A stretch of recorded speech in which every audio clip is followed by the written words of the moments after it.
over the past couple of months, I've done a lot of online sessions because of COVID and quarantine. And one thing I've noticed is that there's a lot of anger. Anger within people in relation to their bodies because their bodies have failed them. They're in pain. They can't do the things they want to do in life because of the shortcomings of their physical body. And the people, and I remember I had this issue as well. I hated my body because it was the source of so much, pain. So a lot of people I'm talking to, you can see that there's anger and resentment inside them towards themselves because their body is them. But although that even kind of sounds funny when you think, oh, my back hurts.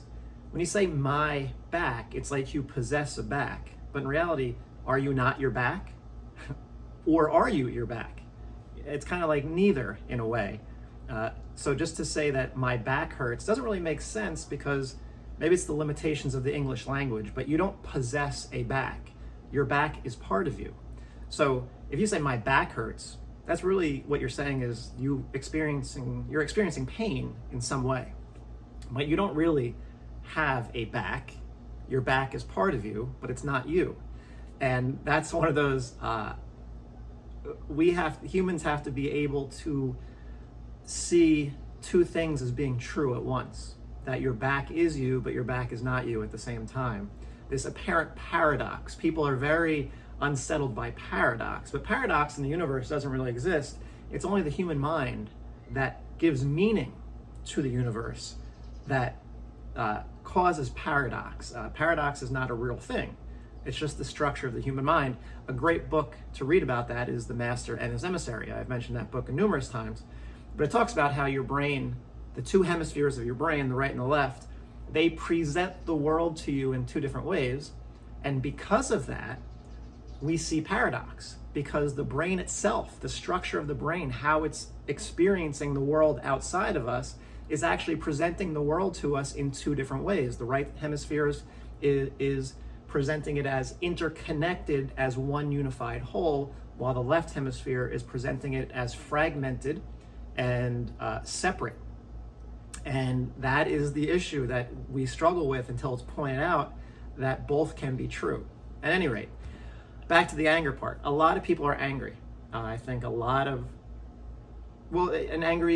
anger is based on fear. I think it was Yoda who said that fear leads to anger leads to hate, and hate leads to the dark side. That's a mythological motif. You can find that everywhere throughout recorded human history in all the world's accumulated wisdom and literature. Fear is the underlying condition of anger. And we get angry because we feel like we're never going to be able to live a normal life again. We get angry because people don't understand what's occurring inside our own body.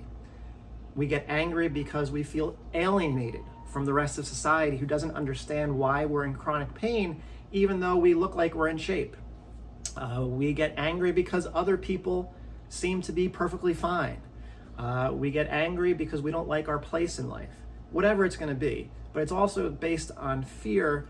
I know for me, when I was in my mid-20s, I had a fear of living a long life because I couldn't imagine living 60 more years in the same way that I was already living it. It was terrible.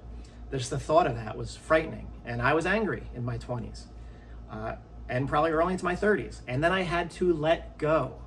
But that's always the thing. You have to let go of a pattern. Remember, people struggle with what are these patterns? They don't really get it. Patterns are whatever you're using to let you or to help you get through life. Some people might find that somehow negative thinking gets them through the next day. Now, it's not a good way to do it, but if it allows them to survive, that's all your brain cares about. It's no different than this left AIC, right BC, right TMCC pattern. If it gets you through the day, if extension gets you through the day and allows you to survive, hey, then your brainstem has won. And it's not optimal. It's going to break you down in the long run, but you got to do what you got to do. So on two levels, we have this battle going on inside us. We have the battle between your conscious idea of who you are. Let's say Neil, that I am this person, I'm a certain person. Let's say I pride myself on the ability to run 100 miles. I can't run 1 mile at this point in time, which I know is bad, but I haven't been able to do anything for 3 months. But what if my self-esteem, my conception of myself is based upon a physical skill of running 100 miles? What happens when I can no longer do that? Well, you get angry because your physical body is no longer allowing you to do what you pride yourself upon doing. And there is this, you see this with a lot of people. There's something physical they want to get to or get back to, but their body is saying no. Their brainstem is saying no. Their autonomic nervous system, their brainstem, that is there to protect them, that is there to keep them alive. That brainstem does not care about what you want to do with your life or how you perceive yourself. Its job is to keep you upright, to keep you from falling, and to keep you alive. You know, what you want to do as a human, what Neil wants to pride himself upon doing, whether it's benching 300 pounds, I did that. Squatting 300 pounds, I did that. I'll never do it again. Or deadlifting 300 pounds, which I also did. That was great. That was pretty cool. The deadlift was just, oh no, I'm sorry. The squat was torture. 300 pounds on your back. Oh my God, I thought I was going to die. I would never do that again. But if those were my goals, and that's how I prided myself, that was how I measured the worthiness of my life.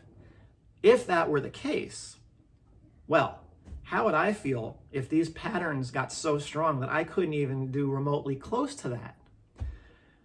The point is, I would feel pretty bad. I would feel dejected. I would feel like I'm no longer Neil. And that's what a lot of people are experiencing. The main point of this is you can't over-identify with your body, with your physical body. It's like when beautiful people start losing their looks, they really go crazy because they've always been the beautiful one, the hot one, and then they're replaced. And the harsh reality of human existence is we're all replaceable. And you just have to accept that. Otherwise, you're just going to make your life miserable.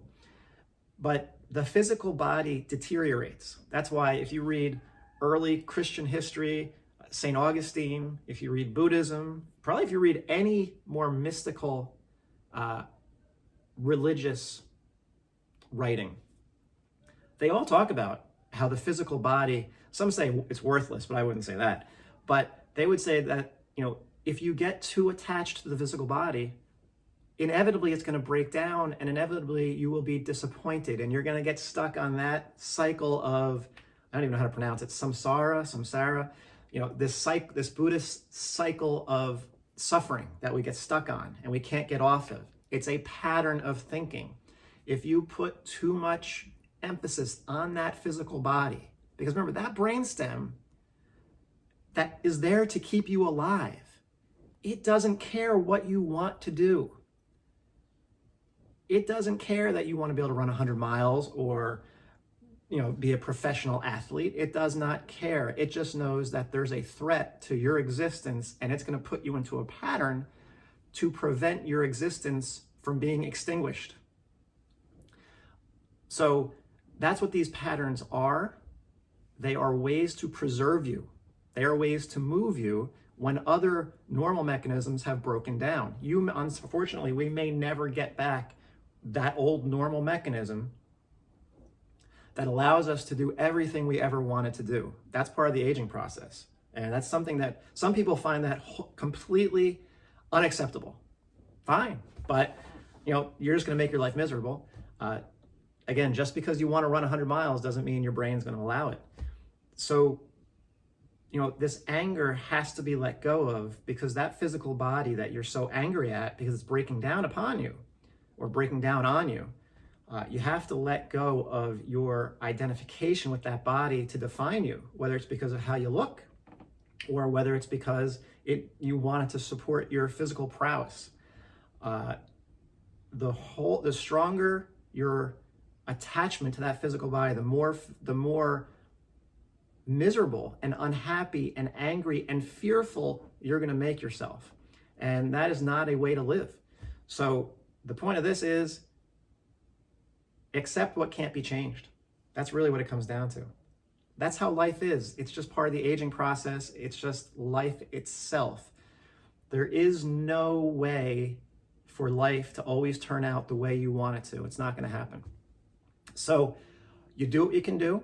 You try to resolve the pain, but just realize you may never be able to do what you really physically want to do if your brain does not think it's in your best interest. And that is how I will leave it.